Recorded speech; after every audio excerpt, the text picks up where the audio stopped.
ஒரு 10 படம் தான் பண்ணுவேன், 10 படத்துக்கு மேலே பண்ண மாட்டேன் அப்படின்னு ஒரு டைமில் சொன்னது. இப்போ வந்துட்டு ஒரு டேரக்டர் 2 டேரக்டர் சொல்கிறாங்க அப்படிலாம் சொல்லக்கூடாதுன்னு சொன்னால் இனிமேல் நான் எத்தனை படம் வேணாலும் பண்ணுவேன்னு சொன்னாருன்றீங்களே. இது வந்துட்டு நமக்கு பார்க்கும்போது ரொம்ப புதுசாக தெரியலாம். ஒன்றுமே இல்லாதவங்களாம் 100 படம் பண்ணிட்டு இருக்கிறான், 5 படம் பண்ணுறான், 50 படம் பண்ணுறான், 60 படம் பண்ணுறான் அப்படிங்கும்போது ரொம்ப தெளிவாக இருக்கிற லோகேஷ் ஏன் வந்துட்டு 10 படத்துக்கு மேலே பண்ணக்கூடாது?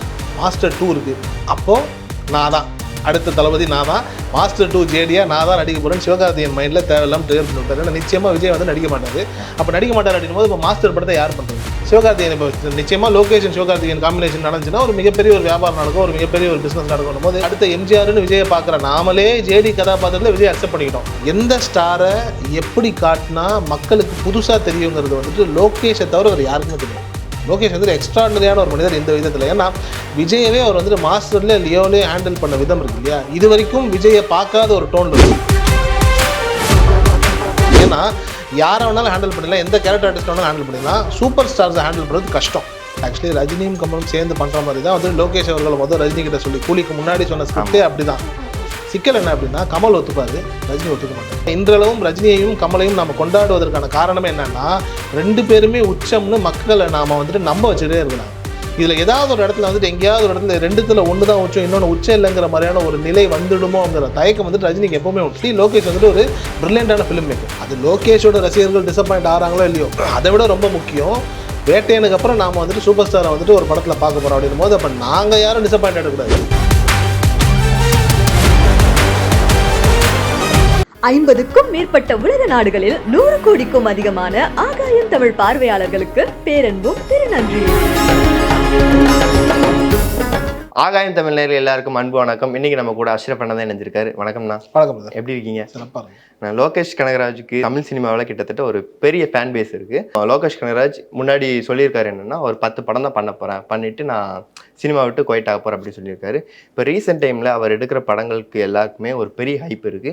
அதை தாண்டி 10 படத்தை தாண்டி நான் போறது போகாதும் அவர் கையில் இல்லைங்கிற மாதிரி சொல்லியிருக்காரு. ஃபர்ஸ்ட் அந்த லோகேஷோட இன்டர்வியூ பார்த்தீங்களா? அதாவது வந்துட்டு நம்ம லோகேஷை கூப்பிட்டு இன்டர்வியூ எடுக்கணும் அப்படிங்கிற ஒரு நிலையை தாண்டி அவர் கொடுத்த இன்டர்வியூ டீகோட் பண்ணுறதுக்காக நீங்கள் சில விஷயங்கள் கேட்குறீங்க. சுவாரஸ்யமான விஷயம் தான் வைங்களா. அதில் ரொம்ப சுவாரஸ்யமான விஷயமா நான் பார்த்தது என்ன அப்படின்னா ஒரு 10 படம் தான் பண்ணுவேன், 10 படத்துக்கு மேலே பண்ண மாட்டேன் அப்படின்னு ஒரு டைமில் சொன்னது. இப்போ வந்துட்டு ஒரு டேரக்டர் 2 டேரக்டர் சொல்கிறாங்க அப்படிலாம் சொல்லக்கூடாதுன்னு சொன்னால் இனிமேல் நான் எத்தனை படம் வேணாலும் பண்ணுவேன்னு சொன்னாருன்றீங்களே. இது வந்துட்டு நமக்கு பார்க்கும்போது ரொம்ப புதுசாக தெரியலாம். சார் 10 படத்தோடு போயிடுவார் அப்படின்னும் போது அவர் வந்துட்டு ரஜினிகாந்த் மாதிரியும் பாபா படத்தில் கிளைமேக்ஸில் வந்துட்டு ரஜினிகாந்த் வந்துட்டு துறவரம் போராடிடும் போது ஒட்டுமொத்த தமிழ்நாடே நின்று நீங்கள் வாங்க வாங்கன்னு கூப்பிட்டுனா அவர் திரும்பி வந்தார் பார்த்தீங்களா.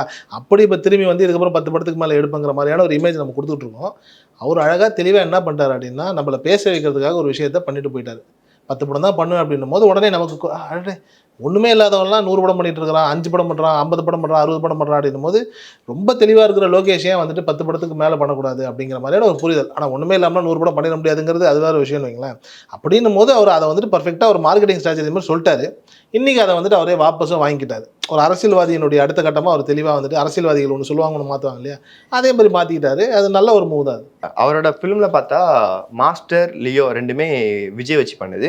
ஆனால் அதுலேயுமே எல்லாருமே லியோ 2க்கு தான் ஓவர் எக்ஸைட்மெண்ட்டோடு இருந்தோம். லியோ 2 போகிறோம். அவர் சொல்லியிருக்க விஷயம் என்னென்னா லியோவோட எனக்கு பர்சனலாக மாஸ்டர் கனெக்ட் ஆகும். ஏன்னா மாஸ்டரில் ஜேடியோட கேரக்டர் வந்து பர்சனலாக எனக்கு ஜேடி ஒரு வைபாக இருக்கும். மாஸ்டர் 2க்கான கதை எனக்கு என்கிட்ட இருக்குது, விஜய் சாருக்கும் அது தெரியும். மாஸ்டர் படத்தோட கதை வந்து இன்னும் கம்ப்ளீட் ஆகாமல் இருக்குங்கிற மாதிரி சொல்லியிருந்தாரு. அவர் வந்துட்டு டிப்பிக்கலாக என்ன தெரியுமா பண்ணியிருக்காரு, சும்மா இருந்த சிவகார்த்திகேயனை சொரிஞ்சு விட்டார். மாஸ்டர் 2 இருக்குது, அப்போது நான் தான் அடுத்த தளபதி, நான் தான் மாஸ்டர் 2 ஜேடியா நான் தான் நடிக்க போகிறேன்னு சிவகார்த்திகேயன் மைண்டில் தேவையில்லாமல் ட்ரிகர் பண்ணி விட்டார். ஏன்னா நிச்சயமாக விஜய் வந்து நடிக்க மாட்டார். அப்போ நடிக்க மாட்டார் அப்படின்னும் போது இப்போ மாஸ்டர் படத்தை யார் பண்ணுறது? மாஸ்டர் வந்து விஜய் பண்ணிட்டார். இப்போ விஜய்க்கு அடுத்து நீங்கள் யாரை வச்சு அந்த கேரக்டர் பண்ணுவீங்க? சிவகார்த்திகேயன். இப்போ நிச்சயமாக லோகேஷ் சிவகார்த்திகேயன் காம்பினேஷன் நடந்துச்சுன்னா ஒரு மிகப்பெரிய ஒரு வியாபாரம் நடக்கும், ஒரு மிகப்பெரிய ஒரு பிஸ்னஸ் நடக்கணும் போது யாரை வச்சு அந்த படத்தை பண்ணுறது? அவன் முன்னாடி சொல்லியிருக்காருல்ல எஸ்கேக்கு ஒரு கதை, எஸ்கேக்கு ஒரு கதை இருக்குன்னா எஸ்கேக்கு என்ன கதை பண்ண முடியும்? நிச்சயமாக லியோ வந்துட்டு கொண்டு வந்து இப்போதைக்கு பண்ண முடியாது. ஏன்னா லியோவில் வந்துட்டு ஒரு 2 பெரிய வாலிபர்களுக்கு அப்பாவாக விஜய் நடிச்சிருப்பாரு. நிச்சயமாக வந்துட்டு சிவகார்த்திகேயன் இப்போ அதை பண்ண மாட்டார். அப்போ வந்துட்டு எந்த படத்தை பண்ணலாம்?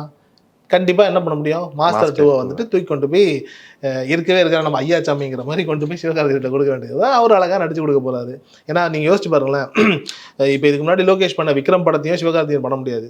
இப்போ லியோ படத்தையும் சிவகார்த்திகேயன் பண்ண முடியாது. சிவகார்த்திகேயனுக்கு புதுசாக ஒரு கதை பண்ணணும் அப்படின்னா அது தேவையும் இல்லை. இன்றைக்கி தேதியில் இருக்கக்கூடிய ஏதாவது ஒரு கதையை தூக்கி அதில் உல்ட்டா பண்ணோம்னாலே சிவகார்த்திகேயன் அழகாக ஆப்ட் ஆகிடுவார். ஸோ அப்படின்னும் போது வந்துட்டு மாஸ்டர் 2ல் வந்துட்டு எனக்கு தெரிஞ்சு கூடிய சீக்கிரம் சிவகார்த்திகேயனை பார்ப்பதற்கான வாய்ப்பு இருக்குது பாருங்களேன். அப்போ லோகேஷும் சிவகார்த்திகேயன் சேர்றதுக்கான வாய்ப்புகள் இருக்கு. இருக்கு. அதாவது வந்துட்டு ஜேடியா சிவகார்த்திகேயன் மாற வாய்ப்பு இருக்கு. அது எப்படி அக்செப்ட் ஆகுமா ஜேடி ரோல்ல? ஏங்க துப்பாக்கியை கொடுத்ததே அக்செப்ட் பண்ணிட்டோம், ஜேடி ரோலில் அக்செப்ட் பண்ணுறது என்னங்க இருக்குது? அதெல்லாம் அக்செப்ட் பண்ணலாங்க. அதெல்லாம் கூட வந்துட்டு ஒரு நல்ல நடிகர் தான் சிவகார்த்திகேயன். அதாவது கமர்ஷியலாக சொல்கிறேன், கமர்ஷியலாக வந்துட்டு ஒரு நல்ல ரசிகர்களை ஈர்க்கக்கூடிய ஒரு ஜனரஞ்சக நடிகர். அந்த நடிகர் வந்துட்டு ஜேடி பண்ணுறதுங்கிறது வந்து நிச்சயமாக ஏற்றுக்கொள்ளப்படும். விஜய் மாதிரி வந்துட்டு இந்த சோகால்டு அடுத்த எம்ஜிஆர்னு விஜயை பார்க்குற நாமளே ஜேடி கதாபாத்திரத்தில் விஜய் அக்செப்ட் பண்ணிக்கிட்டோம். ஒரு குடிகாரராக இருக்கிறாரு அப்படின்னும் போது நாங்கள் விஜய் ஏற்றுக்கிட்டோம். அந்த கதாபாத்திரம் சொல்லப்போனால் செகண்ட் ஹாஃபில் ஒரு மாதிரியானது காரணமே விஜய் தான். ஏன்னா அது முழுக்க முழுக்க வந்துட்டு அந்த குடிகாரர் கதாபாத்திரத்தில் இருந்தால் கூட தவறு இல்லை. ஏன்னா அந்த கதாபாத்திரமே கொஞ்சம் அந்த ஜோனில் தான் இருக்கும். டிரான்ஸ்ஃபர்மேஷன். ஆமாம், அந்த டிரான்ஸ்ஃபர்மேஷன் விஜய்க்காக தான் பண்ணப்பட்டதுன்னு வைங்களேன். இன்னைக்கு தேதியில் சின்ன விஜய் வந்துட்டு சிவகார்த்திகேயன் தான் இருக்காரு. ஸோ அவருக்கும் அதே மாதிரியான ஒரு டிரான்ஸ்ஃபர்மேஷன் கொடுத்தோம் அப்படின்னா எனக்கு தெரிஞ்சு மேக்ஸிமம் நல்லா இருக்கும், அக்செப்ட் பண்ணும். அதை வந்துட்டு எனக்கு தெரிஞ்ச அந்த கதாபாத்திரத்தை வந்து மேபி இன்றைய தேதியில் வந்துட்டு வேற யாராவது இப்போ சூர்யா நடிக்கிறாரு இல்லை ஹரிஷ் கல்யாண் நடிக்கிறாருன்னா மேபி வந்துட்டு மக்கள் வந்துட்டு ஏற்றுக்கிறதுக்கு சிக்கல் இருக்கலாம். கமல் நடிக்க முடியுமா? வாய்ப்பே இல்லை. அப்போ அப்படின்னும் போது விஜய்க்கு அடுத்து அந்த கதாபாத்திரத்தை போடணும் அப்படின்னா சிவகார்த்திகேயன் கரெக்டாக இருக்கும். மல்டி ஆக்டர்ஸ் யூஸ் பண்ணி படத்தில் வந்து காமிக்கிறது வந்து லோகேஷ் வந்து ஸ்பெஷல். ஏன்னா விக்ரம் படமாக இருக்கட்டும், லியோவாக இருக்கட்டும், ஸோ இப்போ கூலியாக இருக்கட்டும், தொடர்ந்து கண்டினியூஸாக எல்லா படத்துலையுமே கிட்டத்தட்ட எல்லா ஆக்டர்ஸையும் போட்டு அதை படம் கொடுத்துட்ருக்காரு. நம்ம நினச்சிருப்போம் எல்லா ஆக்டர்ஸும் ஜெயிலர் படத்தில் வர்ற மாதிரி எல்லாருமே கேமியோ வருவாங்க அப்படின்னு நினச்சிட்டு இருப்போம். ஆனால் இவர் என்ன சொல்லியிருக்காருன்னா இவங்கெல்லாம் கேமியோ கிடையாது, எல்லாருமே லீட் ஆக்டர்ஸு. ஸோ விக்ரம் படத்தில் பார்த்த மாதிரி ஒரு ஃபகத் ஃபாசில், ஒரு விஜய் சேதுபதி மாதிரி, நாகார்ஜுனா, உபேந்திரா எல்லாருமே கிட்டத்தட்ட ஒரு லீட் ஆக்டர்ஸாக தான் இந்த கூலியில் இருக்கிறாங்க. சொல்லப்போனால் நீங்கள் சொன்னீங்க இப்போ வந்துட்டு விக்ரமில் வந்துட்டு ஃபஹத் ஃபாசிலாக இருக்கட்டும் இல்லை வந்துட்டு கமல் சார், அஃப்கோர்ஸ் அவர் தான் லெஜெண்டுன்னு வைங்களேன். பட் விஜய் சேதுபதியோ ஃபஹத் ஃபாசிலோ வந்துட்டு கதாபாத்திரத்தை ஏற்று நடிக்கக்கூடியவர்கள் தானே தவிர்த்து ஸ்டார்ஸ் கிடையாது. அதாவது அவங்களுக்குன்னு ஒரு வேல்யூ இருக்கே தவிர்த்து அவங்களுக்குன்னு ஒரு இமேஜ் இருக்கா அப்படின்னா இமேஜ் கிடையாது. ஸோ அதனால் லோகேஷ் வந்துட்டு அவங்கள பயங்கரமாக ஹேண்டில் பண்ணிட்டாரு அப்படின்லாம் நம்ம சொல்ல முடியாது. நல்ல கதாபாத்திரத்தை கொடுத்தாரு, நடிச்சிட்டார். ஆனால் உண்மையிலேயே சூப்பராக ஹேண்டில் பண்ணது யார் அப்படின்னா வந்துட்டு நம்ம வந்து ஜெயிலரில் வந்து நெல்சனை தான் சொல்லணும். ஏன்னா அவர்கிட்ட இருந்த எல்லாருமே சூப்பர் ஸ்டார்ஸ். ஆமாம், யாராக இருந்தாலும் அங்கே வரக்கூடிய ஃப்ரேமில் வரக்கூடிய மோகன்லால்லேருந்து சிவகுமார் அவர்கள்லேருந்து எல்லாருமே சூப்பர் ஸ்டார்ஸ். அந்த சூப்பர் ஸ்டாரை ஹேண்டில் பண்ணுறதுக்கான திறமை வந்து நெல்சனுக்கிட்ட பியூட்டிஃபுல்லாக இருந்தது. இப்போ அப்படியே கூலிக்கு வந்தீங்கன்னா இங்கே இருக்கிற எல்லாருமே சூப்பர் ஸ்டார்ஸ் தான். அது நாகார்ஜுனாவாக இருக்கட்டும், உபேந்திராவாக இருக்கட்டும், இவங்க எல்லாருமே சூப்பர் ஸ்டார்ஸ். இப்போ ஆமீர் கான் இருக்காரு. இப்போ இந்த சூப்பர் ஸ்டார்ஸை எல்லாமே வச்சுக்கிட்டு இவங்களுக்கு ஜஸ்டிஃபிகேஷன் அந்த கதாபாத்திரத்தையும் அந்த கேரக்டரையும் வந்துட்டு இவர் கொடுப்பாரா, லோகேஷ் கொடுப்பாரா அப்படிங்கிறது எனக்கு தெரிஞ்சு பொறுத்து தான் பார்க்கணும். ஏன்னா எடுத்துகிட்டே வந்துட்டு அவர் எல்லா கதாபாத்திரத்தையும் சூப்பராக வடிவமைச்சிருவாரா அப்படின்னு நம்ம சொல்ல முடியாது. ஏன்னா இப்போ ஷோபின் ஷபீருக்கு எக்ஸ்ட்ராடனரியான கேரக்டர் கொடுத்துடலாம், சத்யராஜுக்கு எக்ஸ்ட்ராடனரியான கேரக்டர் கொடுத்துடலாம். ஆனால் நாகார்ஜுனா மாதிரியான ஒரு மிகப்பெரிய சூப்பர் ஸ்டாரையும், உபேந்திரா மாதிரியான ஒரு சூப்பர் ஸ்டாரையும், ஆமீர் கான் மாதிரியான ஒரு சூப்பர் ஸ்டாரையும் கொண்டுட்டு வந்து ரஜினி மாதிரி ஒரு சூப்பர் ஸ்டாருக்கு முன்னாடி நிக்க வச்சு ஒரு பிளே ஒன்று பண்ணல. இது நெல்சன் பண்ண பிரில்லியன்ஸ் அளவுக்கு இருக்குமா அப்படின்னா அது நிச்சயமா பொறுத்து இருந்து தான் பார்க்கணும். ஏன்னா யாரை வேணாலும் ஹேண்டில் பண்ணிடலாம், எந்த கேரக்டர் ஆர்டிஸ்ட் வேணாலும் ஹேண்டில் பண்ணிடலாம். சூப்பர் ஸ்டார்ஸை ஹேண்டில் பண்ணுறது கஷ்டம். அதை வந்துட்டு லோகேஷ் எந்த அளவுக்கு பண்றாரு அப்படின்னு பார்க்கணும். நம்ம அதுலேயுமே இந்த 100 days to go count down video photo எல்லாமே பேக் ஷாட்டில் காமிச்சிருப்பாங்க. ஒரு பக்கம் நாகார்ஜுனா, சோபின் சகீர், உபேந்திரா, அப்புறம் வந்து இவர் ரஜினியை காமிச்சிருப்பாங்க. அதுக்கப்புறம் பார்த்தா ரஜினி, கமல் 2 பேருமே தெரியும் தமிழ் சினிமாவோட ஒரு பில்லர்ஸு. ஸோ 2 பேருமே சேர்ந்து ஜாயிண்ட் ஆகிற மாதிரி ஒரு படம் லோகேஷ் யோசிச்சு வச்சிருக்கதாகவும் அது வந்து ராஜ்கமல் ஃபிலிம்ஸ்க்கு போகிறதாகவும் சொல்லியிருந்தாங்க. அவரோட ப்ரொடக்ஷனில் தயார் பண்ணுறதாகவும். இன்னொரு பக்கம் பார்த்தா சன் பிக்சர்ஸ், ரஜினி 2 பேருமே ஒரு கிட்டத்தட்ட ஒரு கோர்வையாக இருக்கிறாங்க. அவங்க ப்ரொடக்ஷனில் இவர் கண்டினியூஸாக படம் பண்ணுறதா இருக்கட்டும். ஸோ இந்த ராஜ்கமல் ஃபிலிம்ஸு, சன் பிக்சர்ஸ் இந்த 2 காம்போவும் சேர்ந்து ரஜினி, கமல் 2 பேர் சேர்ந்து படம் பண்ணுற மாதிரி பாசிபிள் இருக்குமாங்கிறது தான் சொல்லிட்டு இருந்தார். இல்லை, ஆக்சுவலி ரஜினியும் கமலும் சேர்ந்து பண்ணுற மாதிரி தான் வந்து லோகேஷ் அவர்கள் முதல் ரஜினி கிட்ட சொல்லி கூலிக்கு முன்னாடி சொன்ன ஸ்கிரிப்டே அப்படி தான். சிக்கல் என்ன அப்படின்னா கமல் ஒத்துப்பார், ரஜினி ஒத்துக்க மாட்டார். ஒரே ஒரு காரணம் தான், ரஜினிக்கு முன்னாடி கமலால் நிற்க முடியும், கமலுக்கு முன்னாடி ரஜினி அவர்களால் ஒரு நடிகராக நிற்க முடியுமா அப்படின்னா நிறைய தயக்கங்கள் உண்டு.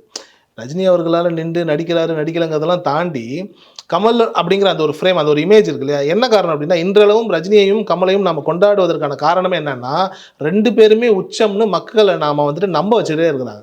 இதில் ஏதாவது ஒரு இடத்துல வந்துட்டு எங்கேயாவது ஒரு இடத்துல 2த்துல 1 தான் உச்சம், இன்னொன்று உச்சம் இல்லைங்கிற மாதிரியான ஒரு நிலை வந்துடுமோங்கிற தயக்கம் வந்துட்டு ரஜினிக்கு எப்போவுமே உண்டு. அதனால் வந்துட்டு ரஜினி அவர்கள் வந்துட்டு இந்த மாதிரியான சேட்டையை வந்துட்டு குறிப்பாக கூட நடிக்கிற சேட்டையை வந்துட்டு பண்ணவே மாட்டார். ஏன்னா யாருக்கு மார்க்கெட் அதிகங்கிற ஒரு சிக்கல் வரும், யார் நல்லா நடித்தான்ற சிக்கல் வரும். கடைசியாக எப்பேற்பட்ட படம் வந்தாலும் மார்க்கெட் வந்து ரஜினிக்கு தான், நல்லா நடித்தது கமல் தாங்கிற பேர் தான் வரும். இந்த பேரை நம்மையே ஒரே படத்தில் சேர்த்து வச்சுட்டு தேவையில்லாமல் கொடுத்துக்கணும், தேவையில்லைங்கிற மாதிரி அவங்க 2 பேரில் ரஜினி ரொம்ப தெளிவாக இருக்கார் அந்த விஷயத்தில். கமல் வந்துடுவார். கமலை பொறுத்த வரைக்கும் வந்துட்டு எஸ்டிஆர் கூட கூப்பிட்டு வச்சு நின்று அதிகமான சீன்ஸ் அவருக்கு கொடுங்க அப்படின்னு சொல்லி நடிக்கிறதுக்கு கமலால் முடியும். அது ரஜினியால் சாத்தியமா அப்படின்னா நிச்சயமாக சாத்தியம் கிடையாது. ஏன்னா எல்லா காட்சிகளையும் வந்துட்டு ரஜினி அவர்கள் ஸ்கோர் பண்ணணும், தன் வசம் ஆக்கிக்கணும்னு நினைக்கக்கூடிய ஒரு நடிகர். அப்படி இருக்கும்போது வந்துட்டு அவர் தூக்கி கொண்டு வந்து நீங்கள் கமல் கொடுங்க அப்படின்னா, ஒரு படத்தில் 100 சீன் இருக்குன்னா எத்தனை சீனை நீங்கள் கமல் கொடுப்பீங்க, எத்தனை சீனை ரஜினி கொடுப்பீங்க, எத்தனை சீனில் வந்துட்டு ரஜினி ஸ்கோர் பண்ணுவாருன்ற ஒரு கேள்வி இருக்கு இல்லையா? படத்தோட பட்ஜெட்டே 1000 கோடி கிட்ட போயிருக்கும். ஆமாம், நிச்சயமாக போயிடும். ஏன்னா இவங்க 2 பேருக்கு சம்பளமே 150 200னா ஒரு 400 கோடி, இப்போ லோகேஷ்க்கு ஒரு 50 கோடி எல்லாத்தையும் தூக்கி கொடுத்தீங்க அப்படின்னாலே முடிஞ்சில்ல. அதனால் வந்துட்டு படமாக வசூலாலாம் படம் எடுத்துரும். ஆனால் இவங்க 2 பேரையும் வச்சு ஹேண்டில் பண்ணுறதுன்றது ஒன்றும். இதையெல்லாம் தாண்டி ரஜினி என்ன பண்ணுவார், இப்போ கூலி மாதிரி வந்து இப்போ கூலியினுடைய ஃபர்ஸ்ட் லுக்கில் கூட எல்லாரையும் பேக் ஷாட்டில் காட்டி ரஜினியில் மட்டும் அப்படியே ப்ரொஃபைலாக நீங்கள் காட்டும் போது நீங்கள் ரசிச்சிங்க. கமல் சாரும் அந்த படத்தில் இருக்கார் அப்படின்னா கமலை நீங்கள் எப்படி காட்டுவீங்க? கமலை காட்டும் போது வந்துட்டு கமலை தான் சூப்பராக காட்டிட்டாங்க, ரஜினியை பாரு இப்படி தான் காட்டினாங்கன்ற கம்பேரிசன் வரும். அப்போ ஆட்டோமேட்டிக்காக வந்துட்டு குழப்பம். ஆனால் இதே பாருங்க, இங்கே எல்லாரையுமே எப்படி காட்டினாலும் சூப்பர் ஸ்டார் வந்து நிற்கிறார் அப்படின்னா அந்த இடத்துல வந்துட்டு இந்த இமேஜே அவர் வசம் ஆக்கிக்கிறார்ல, அது கமல் படத்தில் நடக்காது. கமல் இருக்கும்போது ரஜினி அவர்களால் வந்துட்டு அந்த இடத்துல வந்துட்டு ஒரு சீனை தன் வசம் ஆக்கிக்க முடியாது. அது கமல் வந்துட்டு ரஜினின்னு இல்லை, எனக்கு தெரிஞ்சு கமலுக்கு முன்னாடி எந்த நடிகர் இருந்தாலும் அந்த சீனை வந்து தன் வசம் ஆக்கிக்கிறதுங்கிறதுல வந்துட்டு நிறைய சிக்கல் இருக்குது. அதனால தான் அவங்க 2 பேரும் ஒன்றா நடிக்கல. குறிப்பாக அதுக்கு ரஜினி தான் எனக்கு தெரிஞ்ச காரணம். கமல் காரணமாக இருக்க வாய்ப்பே இல்லை. அப்போ கிட்டத்தட்ட இந்த கதை வந்து முன்னாடி எழுதியிருப்பதா சொல்லியிருந்தாரு. இல்லை இந்த மாதிரி நிறைய கதைகள் எழுதலாம். ஆனால் இவங்க 2 பேரையும் கொண்டு வரதுங்கிற சாத்தியம் இல்லை. இப்போ அஜித்தையும் விஜய் நீங்கள் ஒன்றா கொண்டு வந்தீங்கன்னு வைங்களேன், சிக்கல் வந்து ரசிகர்களுக்கு தான். ஏன்னா 2 பேருமே ஒரே மாதிரி தான் நடிக்க போகிறாங்க. இதில் திறமையான நடிகர் யாருன்னு அளவீடெல்லாம் வைக்க முடியாது. 2 பேரும் ஒரே மாதிரி தான், ஸ்டைலு தான், மாசு தான். இதை தாண்டி ஒரு ஒன்றும் கிடையாது. அங்கே ஒரு கமலோ ஒரு ரஜினியோ கிடையாது.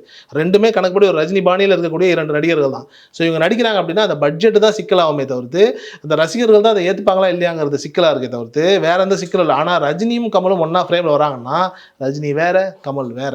அப்போ இந்த 2த்தையும் ஒரே இடத்துல கொண்டுட்டு வந்து வைக்கும்போது இவங்களுக்கான வேல்யூன்னு ஒன்று இருக்குல்ல, நிச்சயமா ஒன்றுக்கு ஒன்று ஏதாவது ஒரு இடத்துல ஒன்று கீழே விழும். அதை வந்துட்டு நிச்சயமா ஏற்றுக்க மாட்டாங்க. அதில் குறிப்பாக ரஜினி ஏற்றுக்கவே மாட்டாங்க. இப்போ லோகேஷ் கனகராஜ் ஒரு டேரக்டர் நமக்கு தெரியும். இப்போ அதே தாண்டி ஹீரோவாகவும் படத்தில் நடிக்க போகிறதா சொல்லிட்டு இருக்காங்க. கேப்டன் மில்லர் படத்தோட டேரக்டர் அருண் மாதேஸ்வரனோட இயக்கத்தில் லோகேஷ் கனகராஜ் ஹீரோவை நடிக்க போகிறதா சொல்கிறாங்க. இல்லை அது நடிக்கலாம், எனக்கு தெரிஞ்சு லோகேஷ்க்கு அது செட் ஆகிடும். என்ன காரணம் அப்படின்னா அருண் மாதேஸ்வரன் நிச்சயமாக லோகேஷ் கனகராஜை வந்துட்டு ஈஃபில் டவருக்கு கீழே வந்துட்டு ஒரு பொண்ணுகிட்ட அழகாக ரோஸ் கொடுக்குற மாதிரி எந்த காட்சியும் வைக்க போகிறதே கிடையாது. அப்படி ஏதாவது ஒன்று வச்சா தான் சிக்கல். நிச்சயமாக ஏதாவது காசிமேடு மீன் மார்க்கெட்லேயோ இல்லை ஏதாவது ஒரு இடத்துலையோ இல்லை பக்கா வந்துட்டு சவுத்தில் ஏதாவது ஒரு மண் புழுதியில் இப்படித்தான் அவர் இறக்கி அப்படியே வந்துட்டு ரத்தையும் சதமுமா அப்படியே வந்துட்டு கையில் கத்தி இந்த பக்கம் மீன் தலை ஏதோ ஒரு தலையோட தான் போகிறார். ராவான கேங்ஸ்டர் மாதிரி டவுட்டே கிடையாது. கேங்ஸ்டரோ இல்லை பாதிக்கப்பட்டவர் திருப்பி கொள்றாரோ, நீங்கள் எப்படி பார்த்தாலும் இப்படி தான் இருக்க போகுது. இதுக்கு அப்படியே லோகேஷ் கனகராஜ் மூஞ்ச யோசிச்சு பாருங்கள். பர்ஃபெக்டாக அந்த ஸ்ட்ரக்சரு அந்த இது பர்ஃபெக்டாக இருக்கும். அவர் ரொமான்டிக் பாய் கிடையாது. அப்போ அருண் மாதேஸ்வரனோட கதாபாத்திரத்தை நம்மளால ஏற்றுக்க முடியல. இப்போ இளையராஜா படத்தை அருண் மாதேஸ்வரன் பண்ணுறாருன்னு போது தான் நம்மளால ஏற்றுக்க முடியல. என்ன எப்படி ஒரு சாமியார் படத்தை வந்துட்டு எப்படி வந்துட்டு ஒரு கேங்ஸ்டர் வந்துட்டு எடுப்பாருங்கிற மாதிரி ஒரு மனநிலை வருது. ஆனால் அதையே அவரால் எடுத்துட முடியுது அப்படின்னா அப்போ லோகேஷ் மாதிரியான வந்துட்டு ஒரு ராவாக இருக்கக்கூடிய ஒரு மனிதனை கொண்டுட்டு வந்து ஒரு ராவான ஒரு கேங்ஸ்டர் படத்தை ஈஸியாக எடுத்துட முடியும். அப்போ அப்படி ஒரு விஷயம் நடக்குது அப்படின்னா எனக்கு தெரிஞ்சது ரொம்ப ஈஸியான ஒரு சாத்தியமான விஷயம். ஏன்னா அருண் மாதேஸ்வரனுடைய முதல் படமான ராக்கி படத்தில் நீங்கள் அந்த கதாபாத்திரம் வசந்தனுடைய கதாபாத்திரத்தை பாருங்களேன். ஒரு லாங் ஹேரு, லாங் ஷாட்டில் நடந்துக்கிட்டே இருப்பார். மேக்ஸிமம் ராவான ரகடான சீன்ஸ் தான். அந்த கேரக்டர் அப்படியே தூக்கிட்டு லோகேஷ் வச்சு பாருங்க, அந்த படத்தில் லோகேஷே நடிக்கலாம். ஸோ பிரச்சனை கிடையாது. அதனால் அது சாத்தியம் தான். லோகேஷ் கனகராஜ் படங்களில் கைதி படம் வந்து ஃபர்ஸ்ட் வந்து மன்சூர் அலிகானுக்கு வந்து அவர் நினச்சி அந்த கதை எழுதிதான் சொன்னார். அதுக்கப்புறம் பார்த்தா கார்த்தி பண்ணார். ஸோ கார்த்திக்காக நிறைய ஸ்க்ரீன் ப்ரெசன்ஸ் இந்த மாதிரி ஒரு சில சின்ன சின்ன சேஞ்சஸ்லாம் மாற்றிக்கிட்டாரு. ஸோ கூலி படத்தோட கதையுமே ஃபஸ்ட்டு ரஜினி சார்கிட்ட சொன்ன கதை வேறங்கிற மாதிரி சொல்லியிருந்தாரு. ஏன்னா அந்த கதை சொல்லிட்டு அவர் ரஜினிக்கு ஓகேன்னு சொன்ன மாதிரி சொன்னார், இவரும் ஓகேங்கிற மாதிரி. அதுக்கப்புறம் பார்த்தா ஒரு சில சேஞ்சஸ்க்காக அந்த கதை வேணாம், நம்ம வேற ஒரு கதை எழுதுங்கிற மாதிரி சொன்னார். கூலியும் மன்சூர் அலிகானுக்கு எழுதின கதையா? இல்லை கூலி மன்சூர் அலிகான் எழுதின கதை இல்லை. கூலி கதை வந்து ஃபர்ஸ்ட் வேற ஒரு ஸ்டோரியா எழுதினாங்க, ஸ்டோரி பிளேட் மாதிரி. அப்புறம் அந்த ஸ்டோரி வந்து வேணாங்கிற மாதிரி லோகேஷ் சொல்லிட்டாரு. அதுக்கப்புறம் தான் ஃப்ரெஷ்ஷாக இன்னொரு ஸ்டோரி எழுதினார். அதுதான் கூலியா வந்துச்சு. இப்போ இல்லை அது பொதுவாக வந்துட்டு ரஜினி அவர்கள் மாதிரியான ஒரு சூப்பர் ஸ்டார் கிட்ட போகும்போது ஒரு லைனுக்கு 2 லைன் 3 லைன் வச்சிருக்கிறது தான் யதார்த்தம். ஏன்னா அந்த கதையே நல்லா தான் இருக்கும். இவங்களுக்கு இந்த டைமில் இப்படி ஒரு கதை வந்துட்டு தான் பண்ணணும்னு அந்த ஸ்டார்ஸுக்கு வந்துட்டு ஒரு மைண்டில் இருக்கும். அந்த மைண்டுக்கு ஏற்ற வேவ்லென்த்தோடு அந்த டைரக்டர் போய் எஸ் சொல்ல வைக்கிறதுக்கு அந்த நாட்டை சொல்லும் போது ஓகே வேணும். அதனால் வந்துட்டு அது ஒரு யுக்தி தான். சொல்லும் போது வந்துட்டு இல்லை எனக்கு இப்போதைக்கு இந்த மனநிலை இல்லை அப்படின்ற மாதிரி ஒரு மைண்ட் இருக்கும்போது டக்குன்னு மாற்றி வேற ஒரு கதை சொல்லும்போது இதுதான் நான் எதிர்பார்த்துட்டு இருந்தது அப்படின்ற மாதிரி எஸ் இதுதான் அப்படின்ற மாதிரி ஒரு ஆர்வம் வந்துட்டு அந்த நடிகருக்கு வந்துடும். அப்படி நடந்த ஒரு மேஜிக் தானே தவிர்த்து மற்றபடி வந்துட்டு இந்த கதை நல்லா இல்லை அந்த கதை நல்லா இல்லை 10 கதையை மாற்றுங்க அந்த ஒரு சிக்கல் வந்துட்டு எனக்கு தெரிஞ்சு லோகேஷ் கிட்ட இருக்கிற மாதிரி தெரியல. இப்போ கூலியுமே கிட்டத்தட்ட ஒரு ஸ்டாண்டர்ட் ஃபிலிம் தான் பண்ணுறாரு. இதுக்கப்புறம் பார்த்தா ரோலெக்ஸ், அதுவும் சூர்யா சாரோட ஸ்டாண்டர்ட். அதுக்கப்புறம் கைதி 2, விக்ரம் 2, லியோ 2. ஸோ இதுக்கு இவரோட லைன் அப்ஸும் போய்கிட்டே இருக்கு. ஸோ இந்த 10 படத்தை தாண்டி இவரோட கமிட்மெண்ட்ஸ் அதுக்கப்புறம் என்னென்ன மாதிரியான விஷயங்கள் இல்லைங்க 10 படத்தை தாண்டி அவர் இன்னும் எத்தனை படம் பண்ணாலும் படம் பண்ணுறதுக்காக இல்லை, எவ்வளோ ஹாலிவுட் படங்கள் இருக்குது, எவ்வளோ வந்துட்டு அவுட் ஆஃப் தி வேர்ல்டு பாக்ஸில் இருக்கக்கூடிய படங்கள்லாம் இருக்குது. அதில் எதையாவது ஒன்று வந்துட்டு இன்ஸ்பிரேஷனாக எடுத்து நீங்கள் பண்ணலாம், அதெல்லாம் ஒன்றும் பிரச்சனை கிடையாது. இவர் படத்தையே தழுவி பார்ட் 2 எடுக்கணுன்ற அவசியமே கிடையாது. ஏகப்பட்ட நிலைகள் இருக்குது. இதெல்லாம் தாண்டி லோகேஷ் வந்துட்டு ஒரு பிரில்லியண்டான ஃபிலிம் மேக்கர். எந்த ஸ்டாரை எப்படி காட்டினா மக்களுக்கு புதுசாக தெரியுங்கிறது வந்துட்டு லோகேஷை தவிர வேறு யாருக்குமே தெரியாது. லோகேஷ் வந்துட்டு எக்ஸ்ட்ராடனரியான ஒரு மனிதர் இந்த விதத்தில். ஏன்னா விஜயவே அவர் வந்துட்டு மாஸ்டர்லேயே லியோவிலே ஹேண்டில் பண்ண விதம் இருக்கு இல்லையா, இது வரைக்கும் விஜயை பார்க்காத ஒரு டோனில் இருந்தது. அது ரொம்ப பியூட்டிஃபுல்லாக இருந்தது. இப்போ இந்த ஒரு இடத்துலேயே வந்துட்டு அவர் சொல்கிறார், இந்த மாதிரி வந்து இதுக்கு முன்னாடி படங்கள்லாம் வந்து நிறைய டார்கெட்ஸ் இருந்தது, கொஞ்சம் கஷ்டமாக இருந்தது, நான் ரொம்ப ரிலாக்ஸ்டாக இந்த படம் பண்ணேன் அப்படின்னு. ஆக்சுவலி அவர் ரிலாக்ஸ்டாக பண்ணேன்னு சொன்னதில் தான் இங்கே சிக்கலே இருக்குது. அப்போ கூலி வந்துட்டு இது வரைக்கும் பார்க்காத ரஜினியெலாம் நம்ம பார்க்க முடியாது. ஒரு டிப்பிக்கலான ஒரு ரஜினி படமாக தான் இருக்கும். ஆனால் இதுக்கு முன்னாடி அவர் ஸ்ட்ரெஸ்ஸாக இருந்த ரொம்ப கஷ்டப்பட்ட லியோவாக இருக்கட்டும், மாஸ்டராக இருக்கட்டும், இந்த படங்கள் எல்லாமே இது வரைக்கும் அந்த ஹீரோஸை வந்துட்டு பார்க்காத ஒரு கோணத்தில் நாம் பார்த்தோம். ஏன்னா அதுக்கு ஒரு மெனக்கெடல் இருந்தது. பட் ரஜினிக்கிட்ட அந்த மெனக்கெடல் தேவையில்லை. ஏன்னா ரஜினியை வந்துட்டு நம்ம ரஜினியாக தான் பார்க்க விரும்புகிறோம். அப்படிங்கிறதுனால வந்துட்டு இந்த 1 இயர் ஒரு பீஸ்ஃபுல்லாக போச்சுன்னு சொன்னார் இல்லையா, மோஸ்ட்டாக வந்துட்டு அதனால தான் இருந்திருக்கும். ஏன்னா அவரை மாற்ற வேண்டிய தேவை இருந்திருக்காது. இதே ரஞ்சித் கிட்ட போய் கேட்டிங்கன்னா காலாவிலையும் கபாலிலும் நிறைய சிரமப்பட்டிருப்பார். ஏன்னா ரஜினி அவர்களை மாற்ற முயற்சி செஞ்சிருப்பார். இதுக்கு முன்னாடி டிப்பிக்கலாக இருந்த ரஜினி வந்துட்டு காலாலையும் இல்லை கபாலிலையும் இல்லை. அதனால் அந்த இயக்குனருக்கு ஒரு ப்ரெஷர் வந்திருக்கும். அதே மாதிரி தான் இதுக்கு முன்னாடி பார்த்த விஜய் வந்துட்டு மாஸ்டர்லேயும் இல்லை லியோலையும் இல்லை. அப்போது அந்த இடத்துல லோகேஷ்க்கு ஒரு ப்ரெஷர் இருந்திருக்கு. அந்த இடத்துலலாம் இருந்த ப்ரெஷர் கூலியில் இல்லை அப்படின்னா கூலி வந்துட்டு ஒரு டிப்பிக்கல் ரஜினி படமாகத்தான் இருக்கே தவிர்த்து அது லோகேஷ் படமாக இருக்கணுன்ற அவசியம் கிடையாது. ரஜினியை அவுட் அண்ட் அவுட் ரசித்து என்ஜாய் பண்ணுற மாதிரியான ஒரு படமாக இருக்கும். கிட்டத்தட்ட லோகேஷ் வந்து ஒரு பிராண்டு. கிட்டத்தட்ட லாஸ்ட்டாக லியோக்கு அப்புறம் கூலி படம் வருது. ஸோ 2 வருஷம் கழிச்சு கேப்புக்கு அப்புறம் லோகேஷோட படம் வர்றதுனால அவர் சொல்லியிருக்காரு, 2 வருஷம் அப்புறம் வர்றதுனால என்னோட படங்களை பார்க்குறப்போ ஆடியன்ஸ் வந்து டிசப்பாயின்மெண்ட் ஆகிடக்கூடாதுன்ற மாதிரி சொல்லியிருக்காரு. இல்லை அது ரொம்ப முக்கியம். அது லோகேஷோட ரசிகர்கள் டிசப்பாயிண்ட் ஆகிறாங்களோ இல்லையோ, அதை விட ரொம்ப முக்கியம் வேட்டையனுக்கு அப்புறம் நாம் வந்துட்டு சூப்பர் ஸ்டாரை வந்துட்டு ஒரு படத்தில் பார்க்க போகிறோம் அப்படின்னும் போது அப்போ நாங்கள் யாரும் டிசப்பாயிண்ட் ஆகிடக்கூடாது. ரஜினி ரசிகர்கள்னு ஒரு கூட்டம் இருக்கு இல்லையா, அந்த ரசிகர்கள் கூட்டம் எதுவும் டிசப்பாயிண்ட் ஆகாமல் இருந்தாலே இந்த படம் ஹிட் ஆகிடும். கண்டிப்பாக நிறைய விஷயங்கள் ஷேர் பண்ணிங்க. தேங்க்யூ.